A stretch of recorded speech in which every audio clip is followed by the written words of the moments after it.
এই বিষয় নিয়ে কথা বলে আমি আমার কথা শেষ করতে চাচ্ছি। যদিও আরো অনেক কিছু নিয়ে কথা বলা যেত, কিন্তু এই বিষয়টিকে আল্লাহ এত বেশি গুরুত্ব দিয়েছেন যা বলার মতো নয়। ঠিক যেভাবে 3টা আয়াত রয়েছে শেষ বিচারের দিন নিয়ে, এখানে পাচ্ছি ওয়াল্লাযীনা হুম লিফুরুজিহিম হাফিজুন ইল্লা আলা আজওয়াজিহিম আও মা মালাকাত আইমানুহুম ফাইন্নাহুম গায়রু মালুমিন ফামান ইবতাগা ওয়ারাআ যালিকা ফাউলাইকা হুমুল আদুন। 3টি আয়াত একই বিষয় নিয়ে, আবারও একমাত্র অন্য আরেকটি বিষয় যা নিয়ে 3টি আয়াত এসেছে।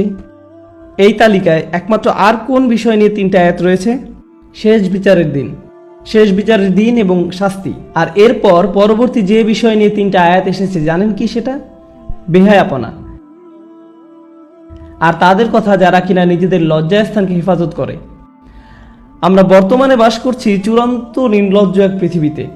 এমন এক পৃথিবী যেখানে আপনার হাতের মুঠোফোন দিয়েই যে কোনো ওয়েবসাইট থেকে যে কোনো ভিডিও চালাতে পারেন অনায়াসে।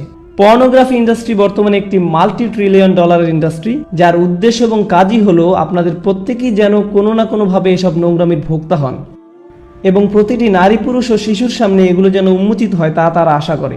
আপনিও দেখবেন, আসক্ত হবেন এবং পরিণত হবেন আরও একজন ভোক্তায়। এটাই হলো আমাদের সমাজকে দিয়ে পর্নোগ্রাফির উপহার। এটা তৈরি করছে অমানুষ, মানুষকে পরিণত করছে পশুতে, যৌন বিকারগ্রস্ত মানুষে। এবং আপনাদের মধ্যেই দুর্ভাগ্যক্রমে কারো কারো এই আসক্তি রয়েছে, এবং আপনারা এসব জঞ্জাল অনলাইনে দেখছেন, আপনারা দেখেন এবং নিজেদের বিভিন্ন মোবাইল ডিভাইসে এবং অ্যাপে সেভ করে রাখেন। এবং এই নিয়ে আপনাদের ভিতরে আর কোনো খারাপও লাগে না, কেননা আপনারা নিজেরাই মনে মনে নিজেদের জন্য এগুলোকে গ্রহণযোগ্য ধরে নিয়েছেন। হয়তো মাঝে মাঝে এ নিয়ে একটু অনুশোচনা হয়, কিন্তু আবারও আপনি ফিরে যান সেদিকে। আপনি ভাবছেন অন্তত আমি তো কারো ক্ষতি করছি না, অন্য কাউকে তো দেখাচ্ছি না, নিজেই দেখছি, এইটুকুই ঠিক আছে। কিন্তু জানেন আসলে কি হচ্ছে? ভেতরে ভেতরে আপনার আত্মা নিঃশেষ হয়ে যাচ্ছে, আপনার সালাত হয়ে গেছে অন্তঃসার শূন্য। সে সময় আপনি একটু চোখের পানি ফেলতে পারেন না, কেননা আপনার হৃদয়ে আল্লাহর ভয় এতটাই কমে গেছে। কারণ হলো ওই সমস্ত নোংরামি যা আপনি দেখে আসছেন তারই ফলাফল। এগুলো আপনাকে পরিণত করেছে একটা মানুষরূপী পশুতে, যার ফলে আপনি এখন আর স্বাভাবিকভাবে তাকাতেও পারেন না। যখন একজন নারী আপনার পাশ দিয়ে যায়, আপনি যেন দেখেন একটা মাংসপিণ্ড হেঁটে যাচ্ছে। আপনার দু চোখ সর্বদাই নিরীক্ষণ করে বেড়াচ্ছে প্রত্যেককে। সারাটাক্ষণ আপনি হা করে তাকিয়ে থাকেন, চেয়ে থাকেন, চোখ নামিয়ে নিতে আপনার রীতিমতো কষ্ট হয়। যখন আপনি সাবওয়েতে কিংবা ক্যাম্পাসে অথবা যখন কর্মক্ষেত্রে নয়তো রাস্তা দিয়ে হেঁটে যাচ্ছেন, আপনি পারছেন না নিজেকে সংযত রাখতে। হয়তো একটা বিলবোর্ডের দিকে তাকালেন, আপনি দ্বিতীয়বার তাকান, তৃতীয়বার তাকান। এমন একটা সুযোগ আপনি হাতছাড়া করেন না যা দিয়ে আপনার অন্তরটা কলুষিত হয়। আপনি পরিপূর্ণভাবে একজন আসক্ত ব্যক্তি। তারপর কিনা আপনি আমাকে বলেন, ভাই নামাজে মনোযোগ আনবো কিভাবে? আপনি কোন দুনিয়া বাস করছেন? কোন জগতে আছেন আপনি? ভাইয়েরা আমার, বিশেষ করে ভাইদেরকেই বলছি, জানি কিছু বোনেরও এই সমস্যা রয়েছে। এটা অত্যন্ত দুঃখজনক বাস্তবতা। এটা একটা যুদ্ধ, এবং এই যুদ্ধ যে কোনো সামরিক যুদ্ধের চেয়েও ভয়ঙ্কর। এটি সেই যুদ্ধ যা কিনা ধ্বংস করে দিচ্ছে আমাদের অন্তরকে। এই জিনিস আমাদের ঘর পর্যন্ত প্রবেশের পথ করে নিচ্ছে, রাস্তা বানিয়ে নিচ্ছে। আচ্ছা, আমিও চাই আমাদের সন্তানদেরকে এসবের হাত থেকে যত দূর সম্ভব বাঁচাতে, কিন্তু যখন আমার সন্তান স্কুলে যায়, সেটা ইসলামিক স্কুলই হোক না কেন, খুবই উজ্জ্বল সম্ভাবনা রয়েছে যে কেউ একজন হতে পারে তারই এক বন্ধু তার আইপ্যাড বা অনুরূপ কোনো মোবাইল ডিভাইস নিয়ে এসে বলবে, দেখো দেখো সবাই। এটা খুবই বাস্তব একটা চিত্র, মোটেই কাল্পনিক কিছু নয়। এজন্যই আমাকে আমার সন্তানদেরকে প্রস্তুত করতে হবে এই কুৎসিত কদাকার জগৎ সম্পর্কে, যার মুখোমুখি তারা হবেই এক সময়। এর থেকে পালানোর আর কোনো পথ নেই, আসলে কোনো মুক্তি নেই। আপনারা ইসলামিক লেকচার দেখছেন ইউটিউবে, নিশ্চয়ই দেখে থাকবেন যে সেখানে যে কোনো ভিডিওর পাশ দিয়ে ফলো আপ ক্লিপগুলো দেয়া থাকে, তার মধ্যে একটা না একটা বাজে জিনিস থাকবেই। আর আমার মনে হয় না এটা নিছক দুর্ঘটনা। এমন না যে সবকিছুতে আমি ষড়যন্ত্রের গন্ধ পাই, তবুও আমি মনে করি না এগুলো এমনি এমনি হচ্ছে। আর আপনাদের বেলায় আসলে কি হয়? আপনি একটা ভিডিও দেখছেন, পাশে একটা বাজে জিনিস দেখে ক্লিক করলেন, আবার আরেকটাই ক্লিক করলেন, আবার আরেকটাই ক্লিক করলেন, শেষ পর্যন্ত গিয়ে ওইসব জঘন্য কিছু একটা আপনি দেখে ফেললেন। ওয়াল্লাযীনা হুম লিফুরুজিহিম হাফিজুন। বিশেষত যখন এই লজ্জাস্থানের ব্যাপার আসে, তারা তা হেফাজত করে। ভাই, আমার জন্য কি সমাধান? আমার কি বিয়ে করে ফেলা উচিত? দেখলেন না ওই দিন যেমন একজন জিজ্ঞেস করলো, আমি কিভাবে এখনই বিয়ে করতে পারি? না রে ভাই, এই জিনিসের সমাধান বিয়ে নয়। আপনি যদি একজন যৌন বিকারগ্রস্ত হয়ে থাকেন, তবে বিয়ের পরেও আপনি তাই থাকবেন। আপনার এখনই লজ্জা না থাকে তো বিয়ের পরেও আপনার লজ্জা থাকবে না। সত্যি। আপনি ভাবছেন বিয়ের মাধ্যমে আপনার সমস্যা শেষ হবে? না, আপনার সমস্যা বিয়ে নয়, আপনার সাহায্য দরকার। আপনাকে এসব বন্ধ করতে হবে। আপনার নিজেকে এভাবে কষ্ট দেওয়া থামাতে হবে, নয়তো আপনার ভেতরে আর কিছুই অবশিষ্ট থাকবে না। কদিন আগে একটা ইমেল পেলাম একজন টিনেজ বালকের থেকে, যে কিনা পর্নোগ্রাফিতে আসক্ত। নামবিহীন ইমেল। সে লিখেছে, আমি নিজেকে মেরে ফেলতে চাই, আমি পারছি না বন্ধ করতে। আমি 11 বছর বয়স থেকে এগুলো দেখছি, আমার বাবা মা কিছু জানেন না, আমি এগুলো পড়ি আর কাঁদি। কারণ এই ছিল তো একা নয়, এরকম লক্ষ লক্ষ মুসলিম ছেলে মেয়ের আজ এই অবস্থা, লক্ষ লক্ষ। আমাদের ওদেরকে সাহায্য করতে হবে, যা কিছু পারি তাই করতে হবে। এগুলো প্রতিরোধ করার জন্য আমাদের $1 ট্রিলিয়ন বিজ্ঞাপন ব্যবস্থা নেই। আর এটাও আমার জন্য বলাটাও বাস্তবসম্মত হবে না যে এইসব ফেসবুক, ইউটিউব, টুইটার, ইন্টারনেট এসব হারাম। এটাই বাস্তবতা। এগুলো এখন অক্সিজেনের মতো একটা স্বাভাবিক ব্যাপার। আমরা শুধু যা করতে পারি তা হলো আমাদের তরুণদের সাথে এ বিষয়ে পরিপক্ক কথাবার্তা বলতে হবে এবং তাদের শেখাতে হবে কিভাবে এইসব জিনিসকে মোকাবেলা করতে হয়, এগুলোর ফাঁদে না পড়ে। এখানে যারা প্রাপ্তবয়স্ক আছেন, ইন্ডিয়ান মুভি দেখা বন্ধ করুন ভাই। আপনি কেন এসব লেকচারে অংশগ্রহণ করছেন? কথা বলছেন সালাত নিয়ে, সালাতের গুরুত্ব নিয়ে, অথচ নিজেদের সংযম ধরে রাখতে পারছেন না। মা মেয়ে, স্বামী স্ত্রী, বোনেরা মিলে একসাথে যা ইচ্ছা দেখছেন, কি না দেখছেন। আল্লাহ, থামুন, বন্ধ করুন এসব, থামুন। ওয়াল্লাযীনা হুম লিফুরুজিহিম হাফিজুন, তারা তাদের লজ্জাস্থান হেফাজত করে। লজ্জাস্থানের হেফাজত করা মানেই যে ব্যভিচার, জিনা না করা তা কিন্তু নয়। এর মানে সেই সকল জিনিস থেকে বিরত থাকা যা আমাদেরকে ওই প্রলোভনের দিকে ধাবিত করে।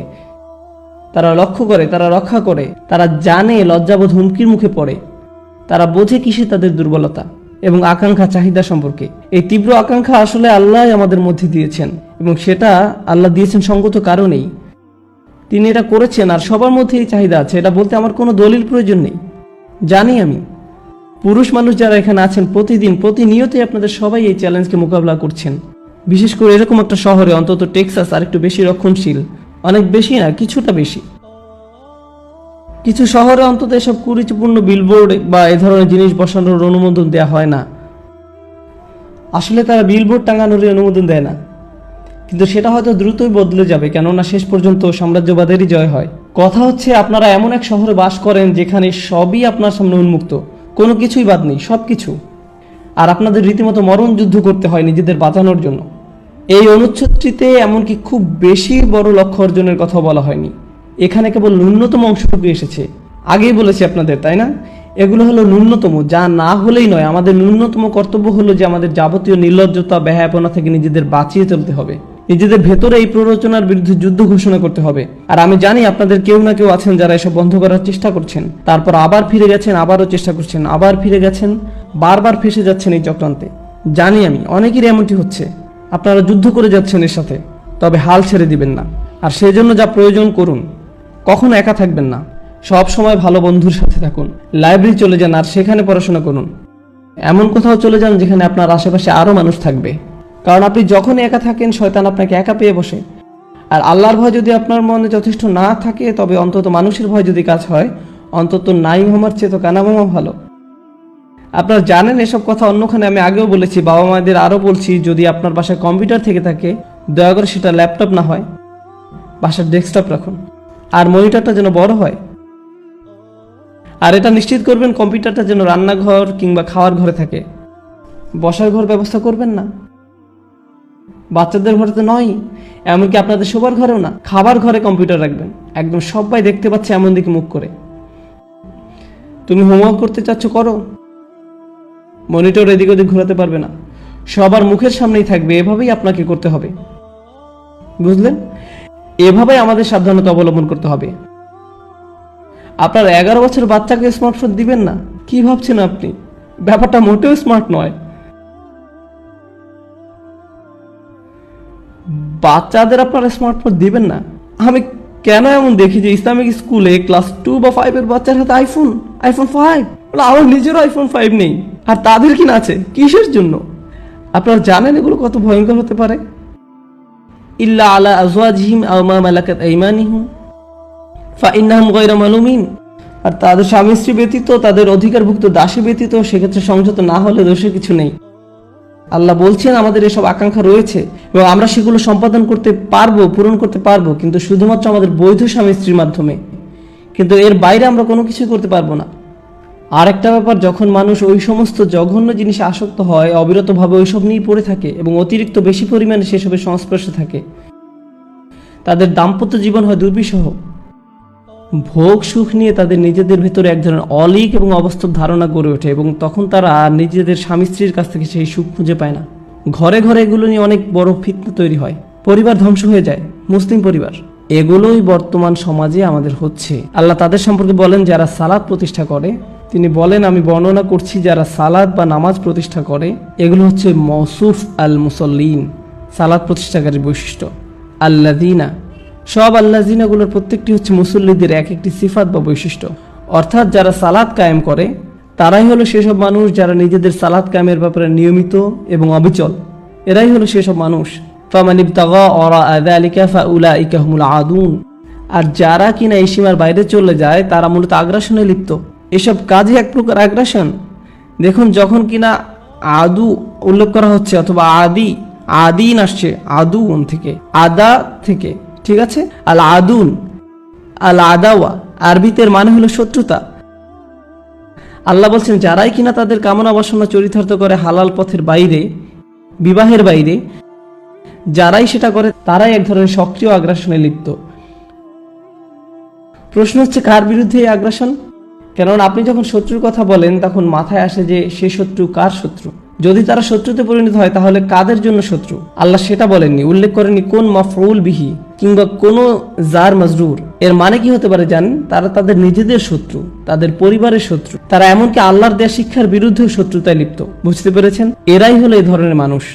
আপনার আর আমার সবচেয়ে যে গুরুত্বপূর্ণ সম্পদ তা হলো আমাদের অন্তর, আমাদের হৃদয়। আর এই নির্লজ্জতা আমাদের অন্তরটাকে ধ্বংস করে দেয়, নিশ্চিহ্ন করে দেয়।